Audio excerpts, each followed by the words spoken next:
Today, I'm going to be showcasing my Kashtira Tearlaments deck profile. Alright, let's get right to it. So to start off, first, we start with Triple Unicorn. It's probably the best Kashtira to open with because it searches Birth, and Birth can special summon your Fenrir from Grave. And yeah, it's just the best starter for the Kashtiras / Tearlament. Next, we're playing all 3 Fenrirs in this deck. I mean, the card's really good going first or second. You know, break a board, search out an extra monster for crime. A lot of synergy there. Just, you know, getting extra cards to hand.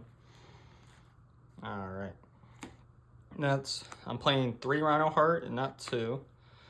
I find that, like, a lot of my Rhino Hearts end up banished somehow.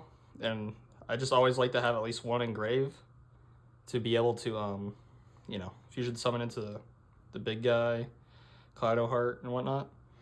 And with 2, I mean, you could do 2, but I prefer 3 because, like I said, I like to have 1 engrave. I also like to have 1 in hand when I start and whatnot. So I think 3 is correct for this deck. Then Triple Sheeran, not much to be said. It's probably the best tier element name. Search it off of planet, sun, and it's just a free body to board. Triple Havness. In this deck, if there was a tier element I would cut, it's probably Havness, just because its hand trap effect isn't very good, because if you're going second, then you can't special summon your Unicorn or your Fenrir or anything else, because it's on field. So that's just something to be wary about when you're playing the deck. The same thing with like Kelbeck's hand effect, you know.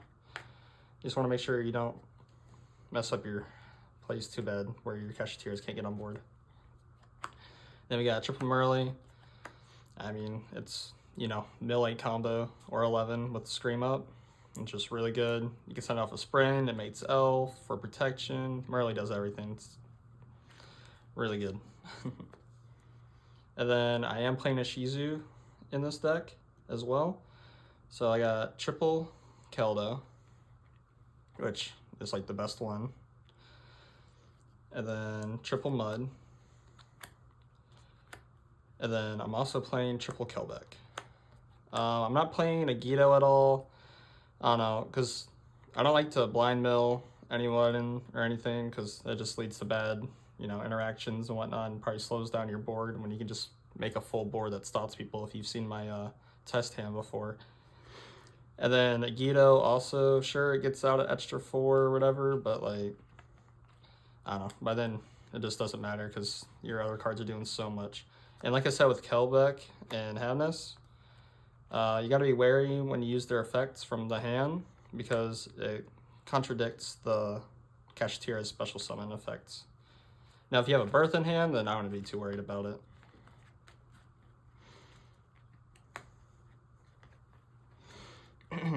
Alright, next, we're doing Bystials also in this deck, because Beatrice is too good of a card. So I'm playing double Magna Hut. I don't play 3 because I don't want to like mill 1 and then my opponent take it and whatnot. I'm also doing double Druid Swarm, just because the send effect is also really good. I would do like 3 and 3, but I wanted to round it out to 45 in my deck. But I also play Sornair. I just didn't want to open too many of the same names and then one be dead, because I have 2 of these instead of, you know, one of these or one of these. So that's why I rounded it to 5 with 2, 2, and 1. And then for spells, you already know I got the Broken Instant Fusion and Terraforming as our one-outs. Yeah, cartridge just busted. Surprised Instant Fusion's still around. Then we got triple the field spell. Card's insane. Target pop, your own or another opponent's monster. Yeah, just go plus infinity off of this card. Yeah, all fusions gain and Tearlaments gain attack. It's too good, especially when you have like Scream Up on the board too. We have double Kashtira Birth. I play 2 because I like to open it, and that's also why I play 3 Unicorn. I just want to have access to this card, so when I'm milling, I can bring back a Fenrir or another Unicorn. That way I can Etsy's into the Kashtira or another rank 7. Plus the effect banish 3 from the graveyard is also really good. So, I mean, if you think about it, if you have 2 shufflers and this on board, that's 9 cards in the graveyard you can just get rid of easily. And against Tearlament, that's really good. 1 heartbeat, just good to send, to add back traps and whatnot that go to grave. It bounces Necro Valley in the main, you know, all the good stuff. Double Scream. Double Scream because Scream plus Birth on board is like plus a million if you have a Tearlaments on board. Because, I mean, Scream, you're just going to keep milling. Birth, you're just going to keep reviving. And it's just insane. And then, yeah, 2 because I do play all 3 traps. So I just want to make sure I can get all 3 traps in one hand. Obviously, these 2 are a given. You have to play these. I mean, you add a monster to hand. This just stops like evenly matched and everything. Meta Noise, it probably could be cut, honestly, but there has been a couple times where I was glad I have it. I mean, I might side it if I know I'm going against like a Kashtira player, because they go Fenrir and you just book it on after it gets summoned. I mean, what are they going to do, right? Or even Unicorn at that. And then you just add to hand or dump, and it's, I mean, in theory it's really good, but from the use I've been trying to get out of it, it hasn't gone too well. And that's it for the main deck. It rounds out at 45 cards. And then time to get into the extra.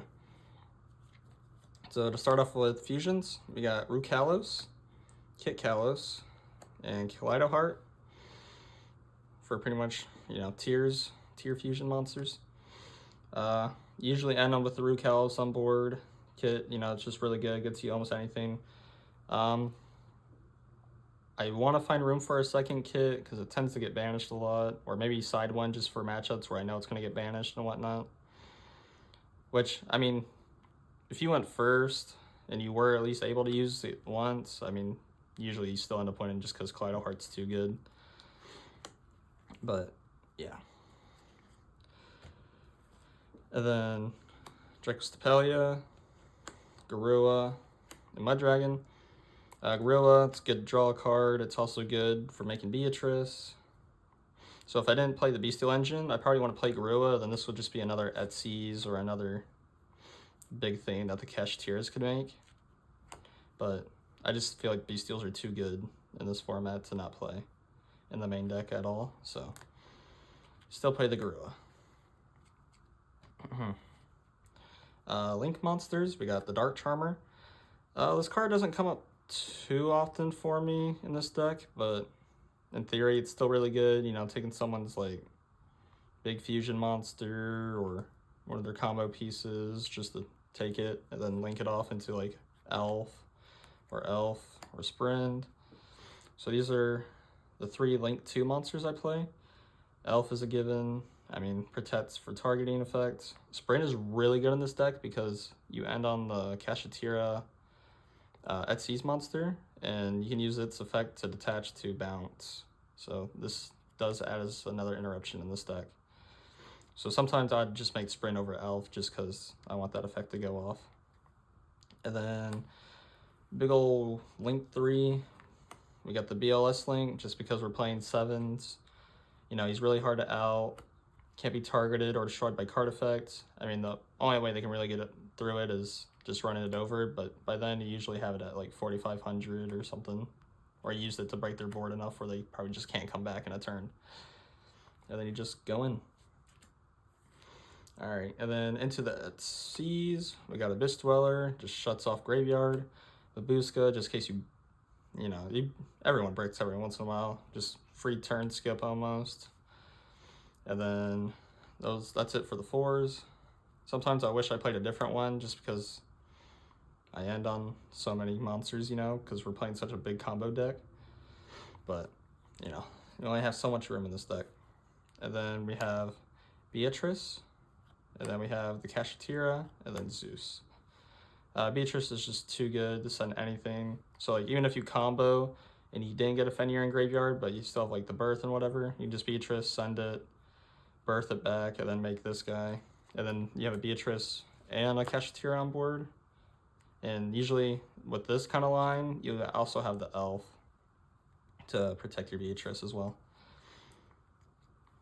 But like I said, even with like a Sprin, if you have these two up, I mean, you can just attach and bounce a special summon. And then Zeus is just the white board.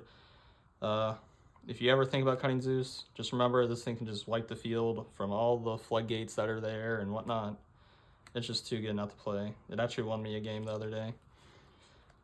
This is just kind of the deck I've been playing the past couple weeks. Like I said, if anything, I might cut Dark to put in a Big Eye as another rank 7, just because the Kashtira card, you know, going second, it's not very good. Going first, it's broken, but going second, you know, I want to be able to break the board. I want to take a Big Eye. I want to take their monster and whatnot. And then, yeah. But since it also has 0 attack going second, like, most of the time it's probably just going to die crashing into something, so then you can't Zeus with it or anything. But, yeah, that's the deck profile. I hope you guys enjoyed. Make sure you like, comment, and subscribe. I'll see you guys in the next one.